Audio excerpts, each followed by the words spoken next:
tangan buat Tuhan Yesus. Haleluya. Shalom Bapak Ibu Saudara. Haleluya, puji Tuhan. Kita langsung bahas pesan Tuhan buat kita, buat saya Bapak Ibu Saudara di minggu ini. Judul pesannya adalah alat yang berfungsi bagi Tuhan. Alat yang apa? Alat yang berfungsi bagi Tuhan. Kalau di sini ada kata berfungsi berarti ada alat yang nggak berfungsi. Nah, Tuhan mau kita menjadi alat yang berfungsi bagi Tuhan. Ketika menanti-nantikan pesan Tuhan, kadang-kadang suka berdebar-debar juga ya, apalagi kalau ada visi yang baru. Wah, apa selanjutnya nih, arahan apa selanjutnya yang Tuhan mau kasih. Ternyata Tuhan bicara soal alat. Wow, apa kaitannya alat dengan visi yang Tuhan berikan. Tetapi di sini kita belajar bahwa biar bagaimanapun kita adalah alat di tangan Tuhan. Katakan apa? Kita adalah apa? Alat. Hanya alat, sekedar alat. Wah, nanti kita akan belajar. Alat yang kayak gimana gitu.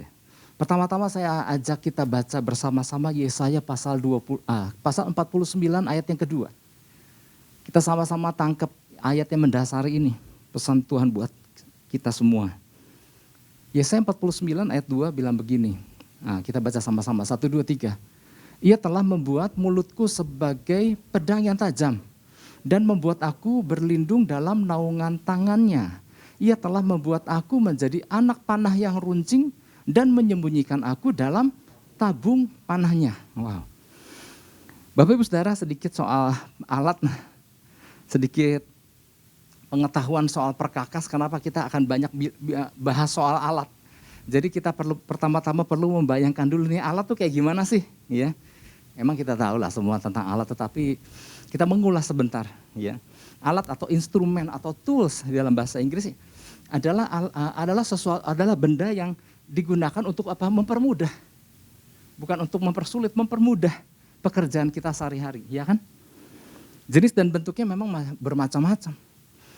Kalau mau makan ya ada sendok, ada garpu misalnya, itu alat untuk mempermudah kita, ya. Meskipun orang Sunda suka makan pakai tangan langsung, tetapi ketika ingin menggunakan alat sudah tersedia sendok, garpu. Ketika saya menyampaikan pesan Tuhan, saya dibantu oleh sekian banyak alat. Ada meja mimbar ini yang mempermudah untuk taruh barang-barang ini, Alkitab, komputer. Ada komputer yang telah terisi apa yang mau saya sampaikan, ada Alkitab. Itu semua adalah alat. Dan bahkan ada alat-alat yang ini kan produksi pabrik, tapi ada yang namanya alat bukan keluar dari produksi sebuah pabrik.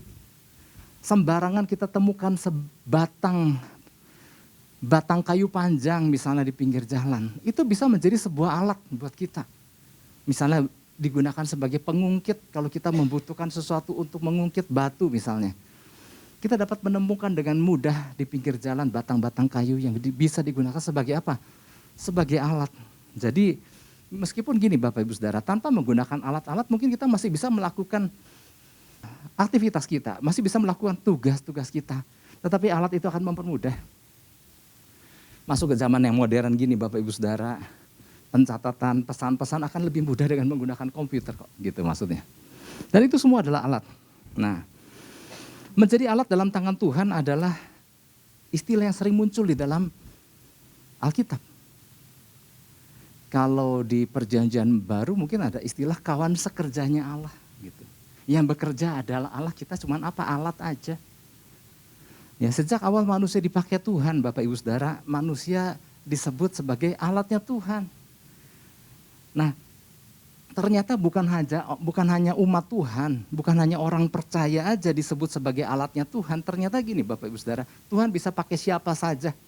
Bahkan Tuhan bisa pakai mereka yang belum mengenal Tuhan, bisa Tuhan pakai sebagai alatnya. Kalau di Alkitab kita bisa melihat ada bangsa Kores, bisa dipakai Tuhan, Asyur dipakai Tuhan sebagai alatnya. Dan Tuhan sendiri berkata, aku memakai engkau sebagai alatku. Tuhan juga bisa pakai benda, Tuhan bisa pakai binatang, Tuhan bisa pakai tanaman sebagai alatnya. Tuhan bisa tegur Bileam pakai apa? Keledai. Kalau ada keledai bisa ngomong itu di Alkitab di zaman Bileam. Artinya gini, masa sih ada keledai bisa ngomong? Kalau Tuhan mau pakai, keledai aja bisa ngomong gitu. Ada keledai yang dipakai untuk menunggang dipakai untuk ditunggangi oleh Yesus ketika Yesus dalam perjalanan menuju Yerusalem. Ada kemudian apalagi semak belukar yang nggak ada nilainya. Tapi Tuhan bisa pakai sebagai alatnya untuk Tuhan nyampaikan, memanggil Musa untuk diutus ke Mesir. Atau juga ada sepotong kayu liar. Tuhan bisa pakai untuk mengubahkan air pahit menjadi manis di dalam peristiwa di Mara. Ketika bangsa Israel belum lama keluar dari Mesir. Artinya gini, Tuhan bisa pakai apa aja. Nah, semua yang digunakan Tuhan sebagai alat adalah pribadi-pribadi atau benda-benda dari bahan-bahan yang sederhana dan mudah ditemukan, ya kan? Yang dari tadi kasih contoh kan gini, kalau mau cari keledai di mana aja ada. Kalau mau cari sepotong kayu gampang.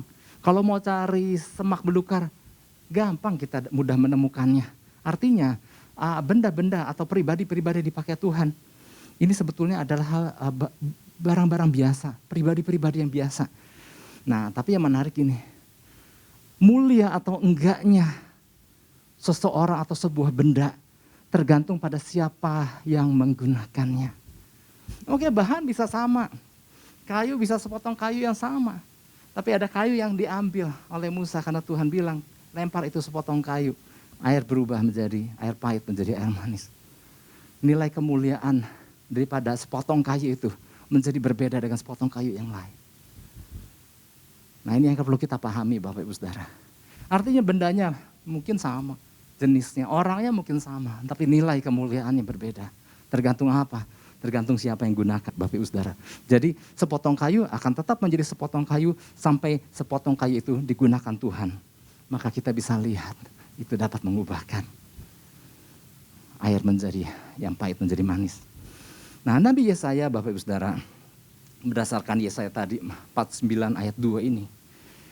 Di masa akhir pembuangan bangsa Israel, ya, karena di Yesaya 49 adalah masa di mana bangsa Israel di masa akhir pembuangan ke Babel. Yesaya mendapat mandat untuk menyuarakan perkataan Tuhan, untuk mengembalikan bangsa Israel kepada Tuhan, dan untuk menegakkan dan mengembalikan suku-suku Israel ke tanah airnya, ke tanah kelahirannya. Sebetulnya Yesaya 49 adalah nubuatan, lagi berbicara tentang Mesias yang akan datang. Ini lagi bernubuatan tentang Yesus yang 700 tahun kemudian. Tetapi ketika pesan itu disampaikan kepada Yesaya, di masa itu Yesaya juga tangkap. Tuhan mau mempercayakan sesuatu buat aku untuk menyuarakan. Nah, ini ketika pesan ini sampai kepada kita, ketika ayat ini mendasari, kita juga bisa menangkapnya. Wow, Tuhan mau pakai mulut kita sebagai pedang yang tajam. Ia membuat kita menjadi anak panah yang runcing di dalam tabung panahnya. Nah, kembali ke soal Yesaya, meskipun perkataan ini perkataan nubuatan yang tadi saya jelaskan, Yesaya menyadari bahwa ia adalah alat yang Tuhan percayakan banyak hal kepadanya, kepada Yesaya. Tuhan membuat mulutnya sebagai pedang yang tajam yang membuat dia menjadi anak panah yang runcing yang tersembunyi dalam tabung panahnya. Sebagai manusia biasa, Bapak sudah dipercayakan hal ini enggak mudah. Tapi itu menjadi dahsyat ketika Yesaya menangkapnya bahwa ketika Tuhan menggunakannya, ketika Tuhan menggunakan tangannya untuk pakai Yesaya, maka menjadi dahsyatlah Yesaya. Oke, inilah jadi pesan Tuhan buat saya Bapak Ibu Saudara. Tuhan menyatakan bahwa sebagai manusia kita adalah pribadi-pribadi yang gak jauh berbeda dengan kebanyakan orang pada umumnya. Jadi kalau lihat tampak mah kita apa bedanya sih sama banyak orang gitu maksudnya. Namun yang membedakan adalah status dan fungsi kita. Nah, ini harus kita sadari. Mungkin secara tampak mah kita gak ada bedanya sama orang lain. Tapi ingat status. Kita dilahirkan baru di dalam Kristus. Tapi bukan cuma sekedar status. Ya. Status kelahiran baru luar biasa, tetapi nilai menjadi luar biasa ketika kita tahu fungsi kita. Jadi ada status dan fungsi. Tuhan mau kita menyadari, itu yang membedakan. Ya, tampang mungkin boleh sama, bentuk boleh sama, tapi status dan fungsi ini yang memberikan nilai tambah kepada kita. Nah, sebagai alat di tangan Tuhan, selayaknya Ia ingin setiap kita sungguh-sungguh berfungsi bagi kepentingan kerajaan sorga secara konsisten. Siapa yang mau berfungsi bagi kerajaan surga? Katakan amin. Wow, semuanya angkat tangan. Tapi jangan lupa Bapak Ibu Saudara, nah inilah yang jadi pesan Tuhan. Ya. Ia ingin setiap kita sungguh-sungguh berfungsi bagi kepentingan kerajaan surga, ada kata secara konsisten. Nah, apa sih yang dimaksud dengan konsisten?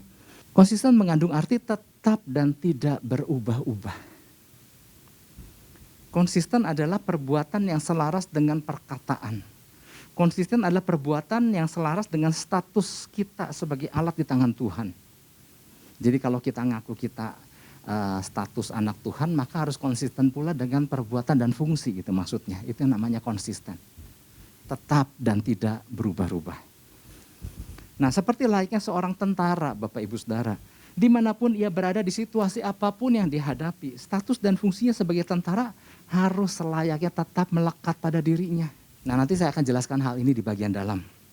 Jadi artinya gini, kalau kita melihat pada Yesaya 49 ayat 2, ini kan indah kan? Ini kan sebagai sebuah tulisan karya sastra, ini kan indah kan?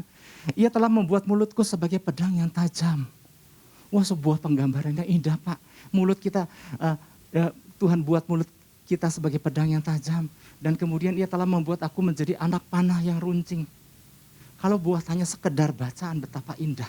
Tapi Bapak Ibu Saudara, kalau ini dihidupkan, kita akan menjadi sesuatu yang dahsyat di tangan Tuhan. Kalau Yesaya hanya menulis sebuah puisi saja, itu menjadi sebuah karya sastra yang indah. Tetapi ketika Yesaya memfungsikan perkataan ini, di tangan Tuhan dia menjadi pribadi yang luar biasa. Artinya ini bisa dihidupkan gak? Bisa dihidupkan. Kalau pesan ini datang sama saya Bapak Ibu Saudara, Tuhan mau kita, yuk hidupkan fungsi kita. Ada sesuatu yang Tuhan taruhkan di mulut kita. Ada anak panah dan runcing yang siap untuk dilesatkan menjadi sesuatu yang luar biasa. Beberapa prinsip yang harus kita pahami berkaitan dengan pesan Tuhan ini. Nah, ada beberapa prinsip ya.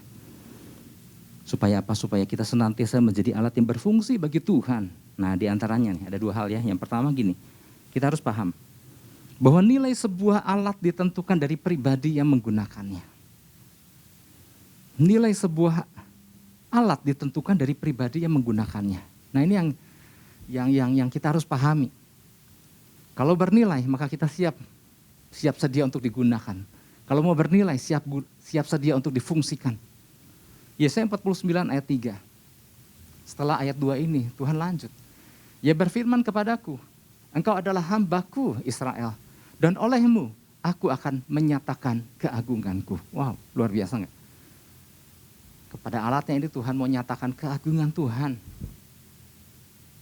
Kalau Tuhan nyatakan keagungan, dari Tuhan sebelum menyatakan keagungan sampai Tuhan menyatakan keagungan, ada perubahan nilai nggak? Ada perubahan nilai, ada pertambahan nilai.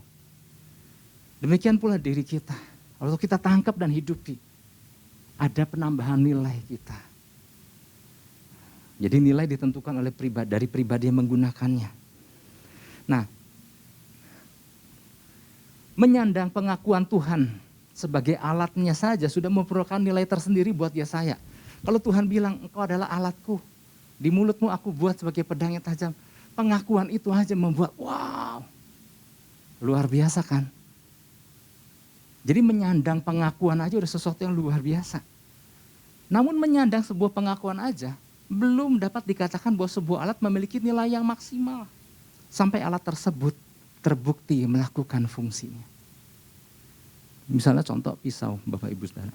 Sebilah pisau hanya akan memiliki nilai sebilah pisau sampai pisau itu melakukan fungsinya di tangan seorang juru masak.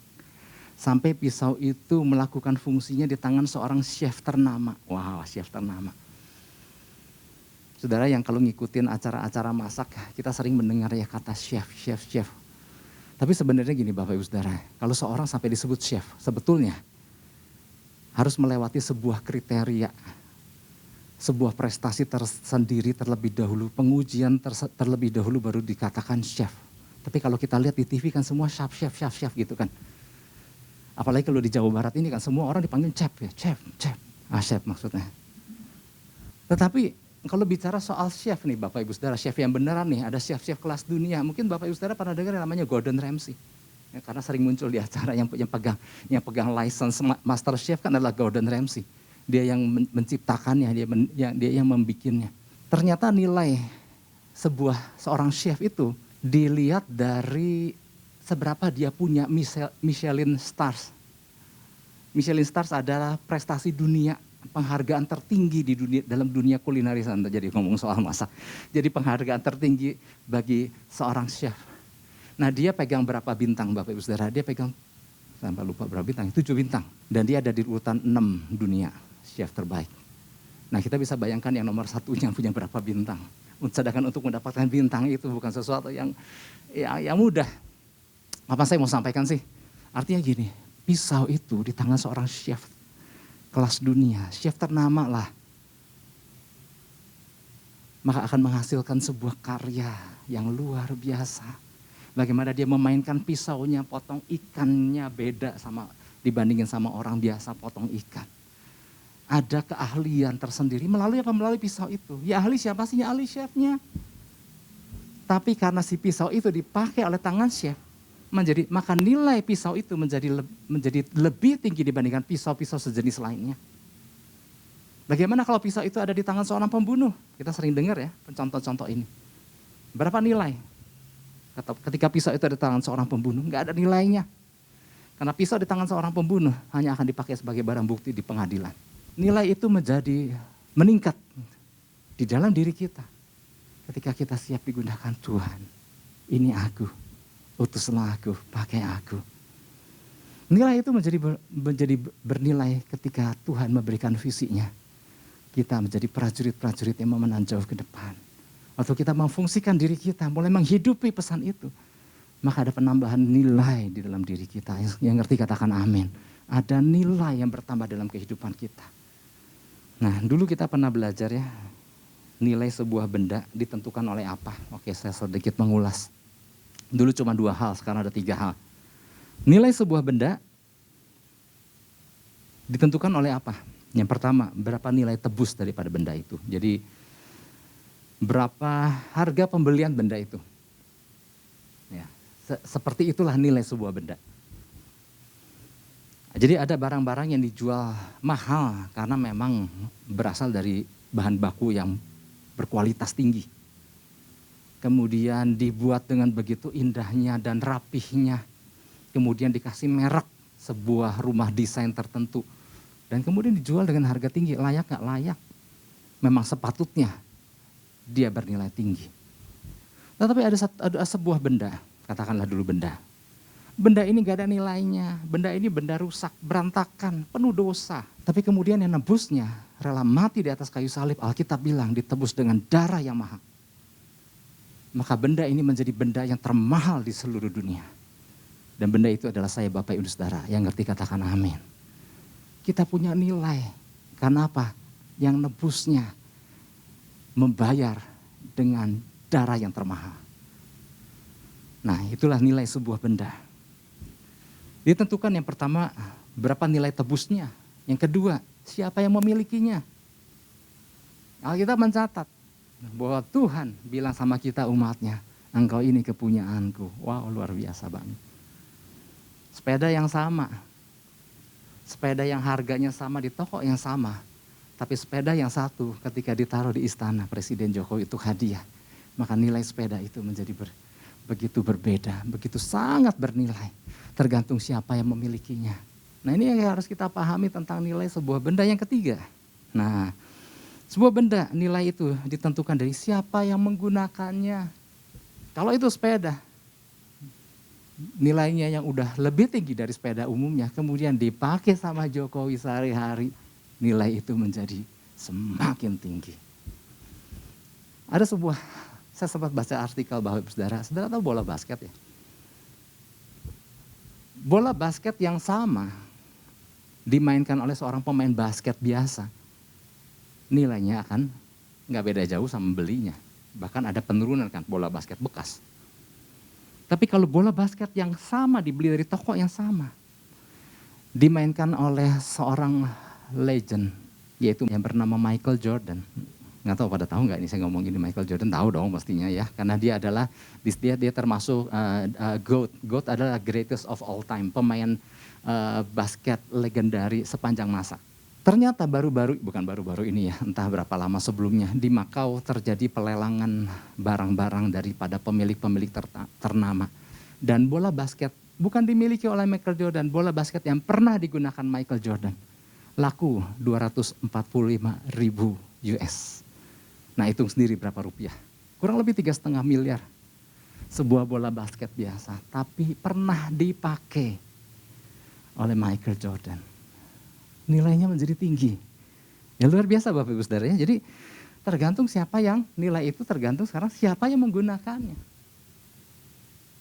Nah nilai kita menjadi tinggi sekali. Bukan soal status aja.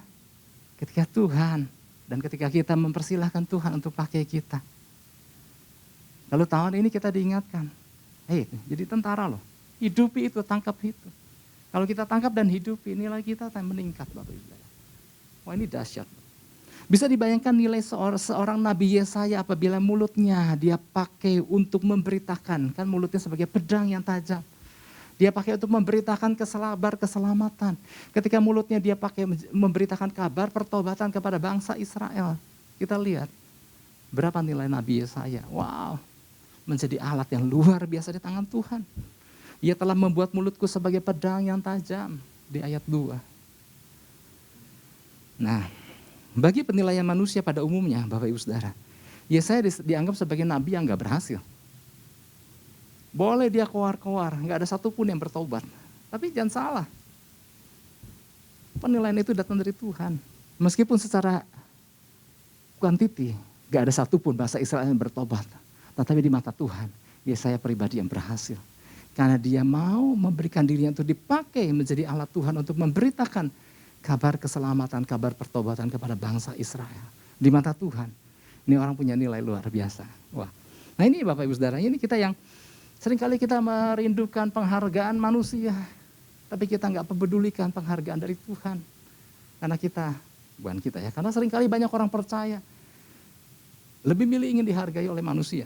Nah waktu kita demikian pula sebagai alatnya Tuhan, bukan sekedar status kita sebagai umat tebusannya aja, tapi terlebih waktu kita menggunakan fungsi kita, membiarkan diri kita digunakan secara konsisten dimanapun berada. Nah, ada kata konsisten. Tadi kita udah belajar di awal, kata konsisten adalah tetap dan tidak berubah-ubah. Perbuatan selaras dengan pengakuan. Nah sekali kita mengatakan bahwa kita adalah anak Tuhan, sekali kita mengatakan bahwa aku ini pelayan Tuhan, sekali kita mengatakan bahwa aku ini adalah pelayan Tuhan, pastikan status itu terus melekat sama kita. Yang jadi masalah, seringkali banyak orang percaya ada libur status. Disangkanya menyandang status anak Tuhan, pelayan Tuhan, hamba Tuhan itu kalau minggu di gereja. Dan kalau tugas, kalau pas nggak tugas langsung jadi orang biasa gitu. Tapi kita diingatkan Bapak Ibu Saudara bahwa dimanapun, di luar pun, ketemu siapapun, sadari status kita loh. Aku ini pelayan Tuhan, aku ini hamba Tuhan. Setiap kita adalah hamba Tuhan. Katakan amin. Setiap kita hamba Tuhan. Jadi status itu bukan berlaku apabila kita berada di gereja saja, tapi dimanapun. Ya, jadi kita ada istilah gini, sadar status, sadar kelakuan, dan sadar akan keterhubungan. Karena waktu kita menyandang status sebagai hamba Tuhan layaknya lah terhubung, terkoneksi dengan Tuhan, Tuhannya. Ada satu kisah, ini kejadiannya udah cukup lama, kejadian nyata ya. Mungkin ada di atas 10 tahun yang lalu, tapi Bapak Ibu Saudara mungkin pernah dengar di berita. Ada seorang 3 tentara Amerika, mereka prajurit yang pangkatnya juga nggak rendah, prajurit biasa. Suatu kali dapat libur, dapat cuti untuk berlibur gitu. Dan mereka bertiga adalah sahabat. Dan mereka memutuskan untuk pergi jalan-jalan ke Eropa. Ya, wah mumpung libur nih, mumpung dikasih cuti, kita ke Eropa yuk gitu ya. Bertiga pergilah ke Eropa. Nama-namanya saya lupa ya, saya sempat cari, tapi dulu saya pernah simpan itu. Dan nama-nama kan gak penting ya, saya ngomong juga, gak kenal juga. Nah, kemudian mereka jalan-jalanlah ke Eropa, melihat kota demi kota gitu. Di tengah masa cutinya itu. Nah di salah satu kota, waktu mereka naik bis, salah satu dari 3 ini melihat ada 1-2 orang yang agak mencurigakan gerak-geriknya. Pakai jaket, dan dia melihat ada seujung senapan di balik jaketnya. Wah, yang namanya seorang prajurit, seorang tentara, dia nggak bisa diam begitu aja, biarinlah di kota orang lain, di negara orang lain, bukan urusan gua. Dia kasih tahu temannya, kamu perhatikan nggak, di bagian belakang kursi kesekian, ada orang bawa senjata, kelihatannya 2 atau 3 orang. Mereka bertiga gini, kita harus lakukan sesuatu sebelum mereka melakukan tindakan terorisme. Dan apa yang mereka lakukan Bapak Ibu Saudara? Mereka berpikir mengatur siasat di tengah kerumunan orang-orang di dalam bis. Dan ini bisa menimbulkan korban yang gak sengaja kan, korban orang lain. Tetapi dengan sigap mereka menyergap 2 atau 3 orang yang ada senjata di dalam jaketnya itu. Yang dari 3 mungkin 2 luka. Cukup lumayan. Ya karena ini berhadapan dengan teroris ya. Yang mana mereka siap untuk mati untuk melakukan hal tindakannya itu. Akhirnya liburan yang lagi enak-enak menjadi sebuah peristiwa berdarah dan akhirnya mereka harus dirawat di rumah sakit. Dan kemudian gak lama mereka harus pulang. Dan mereka gak menyadari ketika mereka turun dari pesawat. Mereka dianugerahi sebuah tanda jasa dari pemerintah Amerika dan pemerintah daripada negara itu. Yang saya mau sampaikan adalah gini. Ini orang kan lagi liburan. Tentara-tentara ini kan lagi cuti. Tapi tetap ketajamannya seorang prajurit tetap melekat, tetap melakukan fungsinya. Sebagaimana selayaknya seorang tentara dan tidak dibatasi oleh seragam tentara. Nah maksudnya adalah gini, dimanapun kita berada Bapak Ibu Saudara, secara konsisten, kita tuh alat di tangan Tuhan, kita tuh hamba-hambanya. Ini juga saya sambil ngomong, sambil belajar terus, mengajar diri sendiri. Kita adalah hamba Tuhan dimanapun berada. Nah inti dari peristiwa ini adalah gini Bapak Ibu Saudara, bahwa mereka gak pernah melepaskan nilai keprajuritan mereka sekalipun mereka mungkin sedang gak bertugas. Gak ada kata libur dulu, gak ada kata stagnan dulu, gak ada kata off dulu. Gak ada kata nantilah tunggu pandemi lewat gitu kan, saya sering ngomong kapan lewat. Kalau nunggu lewat baru siap gitu maksudnya. Disitulah nilai kita akan terlihat ketika kita berusaha melakukan fungsi kita dimanapun. Nah ini yang luar biasa. Jadi sebagai pelayan Tuhan, kita mungkin sedang gak bertugas. Namun nilai keprajuritan, nilai keprajuritan itu tetap melekat. Nilai pelayan Tuhan, nilai seorang hamba Tuhan itu seharusnya tetap melekat. Untuk nggak tiba-tiba jadi warga sipil biasa gitu maksudnya. Ya.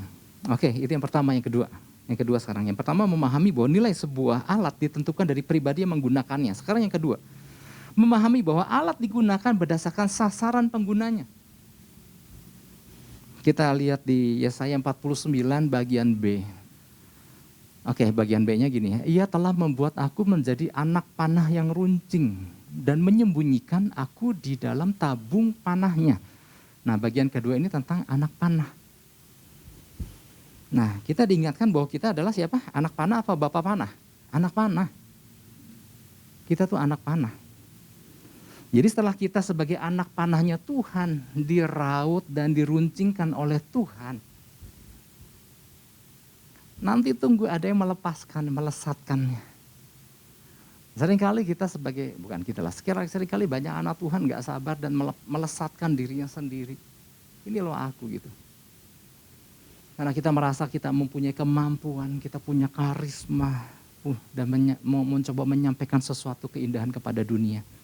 Tapi hati-hati, jangan sampai kita mendahului Tuhan, mendahului si pemanahnya. Karena itu kita perlu menyadari bahwa Tuhan telah membuat kita menjadi anak panah yang runcing untuk digunakan berdasarkan apa? Waktu, tujuan, dan kehendaknya Tuhan. Makanya gini, si anak panah yang runcing ini dikatakan disembunyikan dalam tabung panahnya. Jadi di dalam tabung panahnya, sang pemanah tersimpan banyak sekali anak panah. Tinggal sang pemanah ambil satu-satu. Nah prinsip ini kita harus pahami Bapak Ibu Saudara. Nah sebagai anak panah, tujuan kita adalah mengenai sasaran. Nah siapa yang menentukan sasarannya? Si anak panah atau si pemanahnya? Yang menentukan sasaran adalah si pemanahnya. Ya, Tuhanlah yang menentukan sasarannya. Jadi anak panah itu hanya dilepaskan berdasarkan sasaran dari si pemanahnya. Jadi apabila kita menyadari bahwa kita hanyalah sebuah alat di tangan Tuhan, kalau kita menyadari bahwa kita hanya sebuah anak panah, maka semuanya mengikuti keinginan sang pemanah. Dalam hal ini adalah Tuhan. Yesaya menyadari bahwa dirinya hanya sekedar alat di tangan Tuhan. Maka apapun yang Tuhan perintahkan dilakukan, ia nggak berkuasa untuk membantahnya.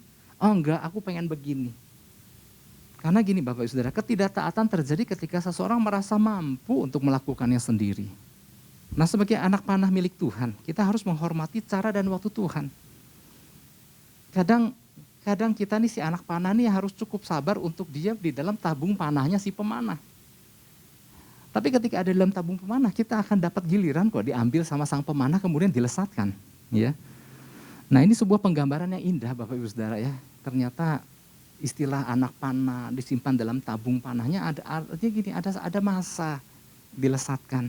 Inilah bagian mungkin disimpan di dalam tabung sang pemanah ini mungkin sesuatu yang sangat membosankan.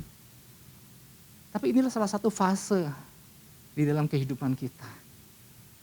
Siap untuk dilesatkan tapi tunggu giliran gitu ya. Tunggu sang pemanah ambil gitu. Nah oleh sebab itu mari Bapak Ibu Saudara, bukan artinya kita, ya kenapa sih, kok kayaknya aku jelek banget gitu. Tapi artinya gini, si anak panah ini sudah melewati, yang di dalam tabung sang pemanah ini sudah melewati berapa fase. Makanya begini, gambaran tentang pemanah ini digambarkan di dalam Mazmur 127. Ya, kita hafal itu 127 ayat 4. Ini digubah oleh Salomo. Saya menekankan ini digubah oleh Salomo sehingga dia paham tentang makna Mazmur ini. Ayat keempat, seperti anak-anak panah di tangan pahlawan, demikianlah anak-anak pada masa muda. Jadi ternyata gini, anak panah itu suatu hari dilesatkan tetapi harus melewati berapa fase. Ini kita pernah belajar kayaknya. Tapi secara cepat saya mau sampaikan, ada masa yang pertama masa perautan. Masa perautan adalah diraut gitu maksudnya. Bagaimana seorang pembuat anak panah itu ngambil dari, kalau zaman dulu kan dari batang kayu, batang bambu. Dipilih mana yang cukup bagus, kekar dan lurus, maka diambil tapi enggak langsung jadi anak panah, kan diraut. Nah setiap orang percaya melewati masa ini diraut. Diraut enak nggak? Paling nggak enak. Bagian-bagian yang kerasnya dikelupas. Bagian-bagian yang masih kasarnya diamplas, untuk apa? Dilembutkan. Kemudian dikeker lagi, diraut lagi, dikeker. Dibidik, bukan dibidik ya. Dilihat kelurusannya gitu. Dihaluskan lagi. Sebuah masa yang menyakitkan ya. Perlu kerendahan hati di fase ini. Oke, kedua masa penajaman. Nah, ini lagi-lagi masa yang mudah, masa penajaman. Jadi memang kalau zaman dulu kan si batang kayu ujung si anak panah itu benar-benar dibikin tajam. Kalau sekarang kan dipakai logam tertentu untuk menjadi tajam. Tapi zaman dulu ujungnya benar-benar si kayu ini dibikin tajam. Ditajamkan. Ya, kenapa ditajamkan? Karena ujung ini yang akan menancap di sasaran. Maka harus ditajamkan. Nah demikian juga kita orang percaya Bapak Ibu Saudara. Tuhan kasih kesempatan waktu-waktu untuk kita dipertajam. Connected to God. Adalah masa di mana kita harus mempertajam diri kita. Tapi memang gini Bapak Ibu Saudara, kelemahan orang percaya adalah gini, lambat untuk tajam dan peka. Karena ini untuk mempertajam supaya kita tajam dan peka ini di hadirat Tuhan adalah hal yang membosankan sekali buat sebagian orang. Sehingga banyak orang percaya cenderung untuk menjadi tajam, menjadi sensitif dalam hal baper gitu. Tapi Tuhan mau kita tajam dan peka dalam hal mengetahui kehendak Tuhan. Menjadi tajam waktu kita melihat keadaan, kita nangkap sesuatu. Nah itu dapat dari mana? Untuk kita spend waktu di hadirat Tuhan. Bersekutu dengan Tuhan dan firman-Nya. Nah kita melewati masa-masa penajaman itu. Nah kemudian baru masuk masa penantian untuk digunakan, dimasukin ke dalam tabung panah. Nah seringkali orang-orang yang berada di tabung panah ini gak sabar.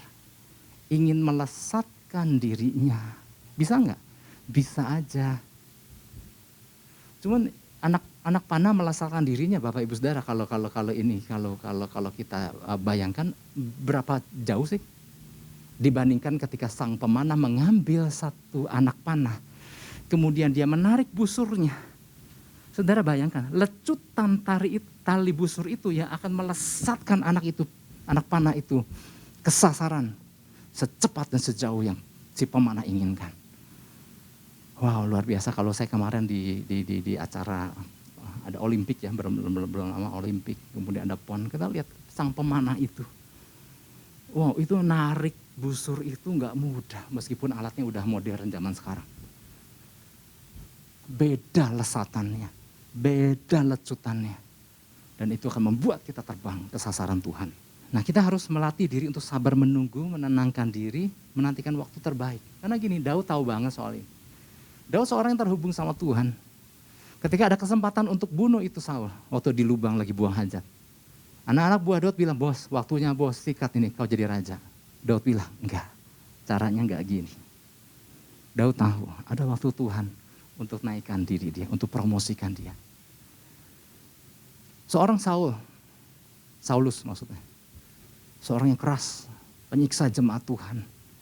Tapi Tuhan bisa pakai, artinya gini, alat banyak, berceceran, berserakan. Tinggal Tuhan mau pilih yang ini untuk Tuhan pakai menjadi alat. Maka ada yang menarik. Kisah Rasul 9 ayat 15. Di Kisah Rasul 9 ayat 15 di sini waktu perjumpaan Saulus, waktu dalam perjalanan ke Damsyik, dia berjumpa dengan Yesus. Sinar yang terang membuat matanya buta. Kemudian Tuhan bilang, pergilah sebab orang ini adalah alat pilihan bagiku untuk memberitakan namaku kepada bangsa-bangsa lain serta raja-raja dan orang-orang Israel. Tuhan bilang, ini orang adalah alat. For he is the chosen one of mine. Dia alat bagiku, kata Tuhan. Nah, yang menarik adalah kata alat. Di dalam bahasa aslinya adalah skuyos. Skuyos artinya alat atau barang biasa, perabotan dapur yang nilainya juga nggak tinggi. Perabotan dapur sebangsa panci dan gayung. Nah, alat inilah. Artinya ketika Tuhan lihat Saulus, buat Tuhan, ini alat buat aku. Tapi kita tahu, yang kelak menjadi Paulus, menjadi alat yang dahsyat di tangan Tuhan. Karena siapa? Bukan dianya yang dahsyat, Tuhannya yang dahsyat. Dan Tuhan yang sama bilang, kita adalah prajurit-prajurit Tuhan. Yang percaya katakan amin. Maka kita menjadi alat yang dahsyat bukan karena kitanya dahsyat. Tangan Tuhan yang luar biasa. Oleh sebab itu, mari Bapak Ibu Saudara, saya tutup dengan ini. Seringkali kita lebih menyadari diri kita sebagai seorang pemanah, seorang pengguna alat. Tapi kita diingatkan, kita tuh alat, kita tuh gayung, kita tuh panci. Sesuatu yang sangat biasa, nggak ada sesuatu yang perlu disombongkan. Tapi kita lewat pesannya di hadapan Tuhan, kita nggak lebih dari alat biasa. Namun apabila tiba waktu digunakan, maka barulah kita menyadari bahwa di tangan Tuhan yang begitu terampil, kita terlihat begitu indah dan bernilai. Karena Tuhan yang gunakan kita. Yang ngerti katakan amin dan beri tepuk tangan buat Tuhan Yesus. Haleluya, haleluya.